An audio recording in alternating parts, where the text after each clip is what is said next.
Rachel. Hi, Brittany. So I want to talk about a topic today that's going to sound like easy. Like, of course we know what this means, but I don't think we really do. So to jump off from that, I want to start with talking about what is science is the question I want to ask today. What is science? And I know in your head, you're probably thinking, oh, that's easy. Like that's the class you take in school, or that's, biology or chemistry. And all those answers are correct. But what is science? And I ask that because today a lot of politicians and experts weaponize that word against us. And there's science is only one thing. And if you don't agree with what I say experts in scare quotes because we'll get into that, what these certain scientists believe is science, then you're anti-science. That was a lot of science in one sentence.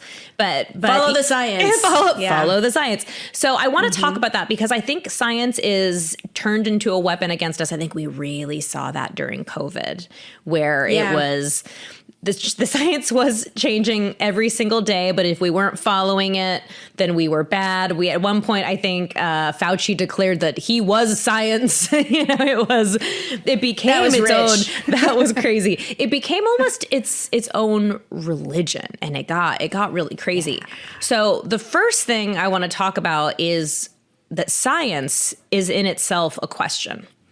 Science is the study of why things are and how they are, right? And so science in itself is a question. And we know that because of what we call the scientific method. Do you remember this from school, Rachel? I do. And we're working on this in homeschool too, the scientific method. But yeah, science is the study of how we know things. Really. And why we know things. That's an important question. How do you know it? Why do you know it? What do you know?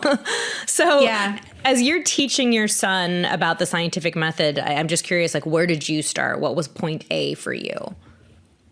Well, he's doing an online course, so I'm not actively involved too much, and he's getting really high marks. But I mean, we start with a hypothesis. We start with a question. Mm-hmm. Yeah. We start with something that you want to know and what you might guess about it.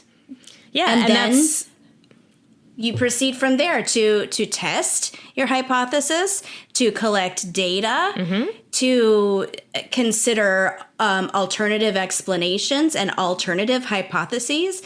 You want to know if you could be wrong. You don't just want to cherry pick evidence that proves you right, because ultimately science is about wanting to know the truth. Mm-hmm. It's not like a debate where you want to prove a point. Like rhetoric is different than science. It shouldn't be, right? You bring up a good point. It shouldn't be, but it's kind of turned into that these days. Yeah, but when you're in like a debate class, you're studying how to debate, how to persuade. You can actually try to persuade people as an exercise to something that's wrong. You can take a viewpoint that you disagree with and build up a case towards that, even though it's wrong. Sometimes lawyers have to defend people that are guilty, but they want to give them a fair shake in the legal system. So, but I mean, science should be different than that. Science should be a quest for the truth, whichever way it leads. And that quest is never ending, too, is a really important part of it. But I'll get to that in a minute. I want to go back a little bit of the scientific method. So, the first thing we do is we just kind of observe the world around us, which we're all doing all the time anyway, and kind of ask, why does that happen? So we look at Isaac Newton and the apple, right?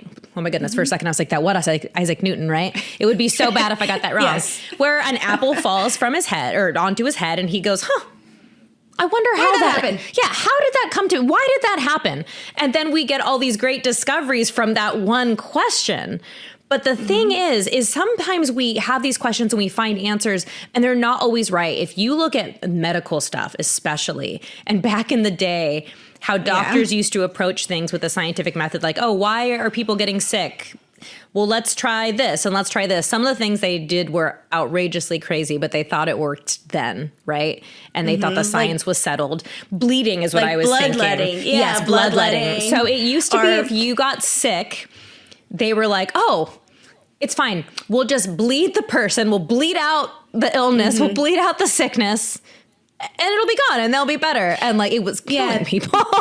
Yeah, they believed in the 4 humors, and your humors are out of balance. Like they had a whole reason why they thought this was going to work. And sometimes it seemed to, but maybe that's a coincidence, you know. Correlation is not always causation, or which proof is of also causation. important, right? Because let's say there was some of that where it's like, okay, well, it worked. That's great. But then all these other people keep dying. Well, it takes somebody brave to stand up and say, hey, maybe that's not right. And let's retest some theories. And that used to be pretty commonplace. Now, all throughout history, the people who dared to stand up and say, let's reevaluate this are usually... It doesn't always go so well for them. It does not always go well. And it doesn't today either. But the whole point of science is to constantly be challenging your own beliefs and your own findings, right? You have to constantly look at something and say, did we get this right? Because, you know, this person died from bloodletting. You know, maybe we were wrong on this. And then doing the whole scientific method over and over again. And we've stopped doing that today. I say we, meaning like society. Yeah. I hope you and I, Rachel, have not stopped doing that. But we saw that during COVID. Never. Yeah. We saw that during COVID where the science was settled. The science was we needed to wear masks, and then we didn't need to wear masks, and then we did need to wear masks, and then it had to be 6 feet apart to social distance. And now we find out we just made up that number because we didn't really know is what they're saying. So yeah, Rachel, you had something to say? Pulled from air, PFA, pulled from air. I have a sad story about a scientist. If somebody wants a project to study, just love it. And something to look into further. And it was a scientist, I think in the 1800s, maybe the 1700s, named Semmelweis. Have you heard of Semmelweis? I have not. Semmellweis. We'll put it in the notes. But Semmelweis discovered basically the benefit of washing your hands. And okay, I know the story, but I didn't know his name. Okay. So, and I'm going to butcher this a little bit, but just from memory. So there was a lot of childbed fever, like a lot of women who had just given birth. They were dying and nobody knew why. And he discovered that the doctors were going from like cadavers, like people who had died, and examining them and doing autopsies. And they would go straight to a woman giving birth and help her without washing their hands. So they were bringing all of that gunk from like dead bodies and then immediately like, you know, touching women giving birth.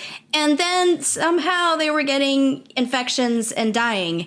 And can you believe that he introduced like, you know, you should wash your hands. You should like sanitize. Which seems so commonplace today. It seems so obvious. But at the time, he was ridiculed. Like they made him out to be a nutcase, and he kind of died penniless, and like the other physicians of his time had made a fool of him. But anyway, if somebody wants a good research project, like somebody to study more about Semmelweis. It's kind of a sad story, but I mean, he's a hero. Like, I mean, he saved a lot of lives, and he could have saved more if they had listened to him and taken him seriously. Rachel, we might have to do a whole episode on him because that is fascinating. I didn't know that. But that is, it's these things. And there's a word called hubris. And I'm trying to think of the best way to explain it. But it's almost kind of like the audacity. I always think of it kind of like as the audacity of like somebody who thinks they're so right and so important that the idea of even of anybody even questioning or fathoming that there could possibly be another way is outrageous, you know, and that's kind of this hubris. And that's how I think of our scientists now, especially our government scientists. I don't mean all scientists when I say that. Not all. But it's funny how monetary interests and people's jobs, which means money, get in the way and create that kind of hubris, which is very akin to pride. And there's a quote that I really love. I think it's Sinclair, or is it Sinclair Lewis or Upton Sinclair? I was going to say Upton Sinclair because I have a lot of negative things to say about Upton Sinclair, but that's for another day. Yeah, and like not all of his stuff is great, but sometimes good quotes. He had a great quote. It is very, very difficult to get someone to understand something when their paycheck depends on them not understanding it. That's so good. I think about that That's a lot. really good. And I think it makes No, a lot of people make sense. You know, it's like, you should know this. Why don't you know this? Why can't you listen to us? Why can't you hear what we're saying? And it's because, well, that person, that expert, you know, their livelihood, like their whole career depends on them not listening to certain voices. And it's so frustrating. And when it's something as important as our health, you know, it's so much, it makes it so much more serious because COVID, there was just so much misinformation from the government scientists on what was science and what wasn't science.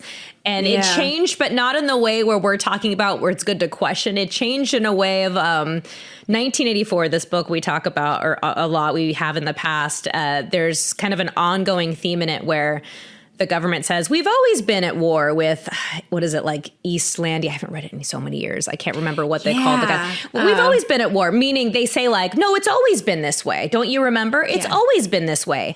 And that's kind of how they gaslit us, as the term. I don't like that everybody uses that word now, but that's kind of what it was. Yeah. And so that is why I think it's so important to talk about what science is and what it isn't, because there are people that have a narrative and there are people also that just don't want to believe that they could be wrong because there's this hubris of science.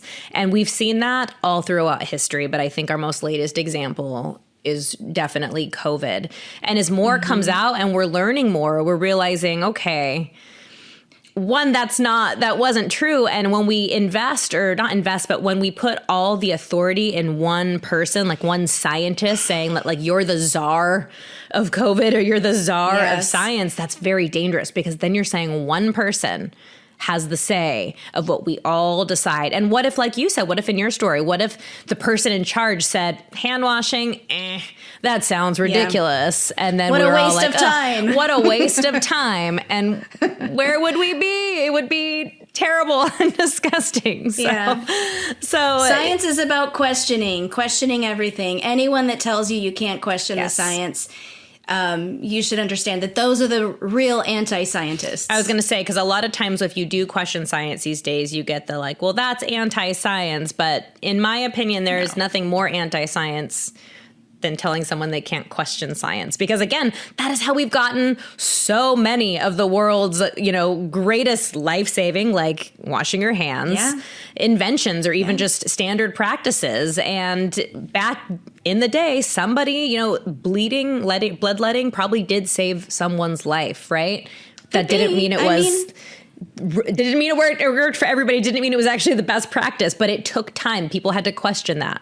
So, yeah. I mean, and I think it's worth questioning, is there a circumstance under which bleeding could be helpful? I don't know. I'm going to question that. There's an observation to question. I want to say that we are not asking anybody at home to go test on your brothers or sisters. Your siblings are not a science project. Don't bleed. But I mean, and don't stop washing your hands. Now I'm curious, is there maybe a mechanism where that could be helpful in certain circumstances? Was there something to it at some point? I don't know. Yeah. I can question and I can dig a little deeper and see. But until then, I'm gonna. I will donate blood, but I will not bleed on purpose to try to make yourself get better. No, we will leave it there. But again, I want to encourage you all to question everything, question the world around you, question what somebody else says about the world around you, because science is ever changing.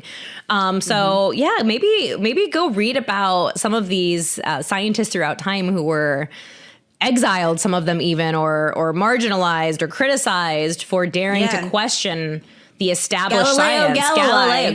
I mean, that could be another whole episode. And then they end up being vindicated later on because there are many, let me tell you that. So we will leave it there. Please don't forget to like and subscribe to the podcast and share with your friends. And until next time, we will talk to you later. See you later. Bye-bye.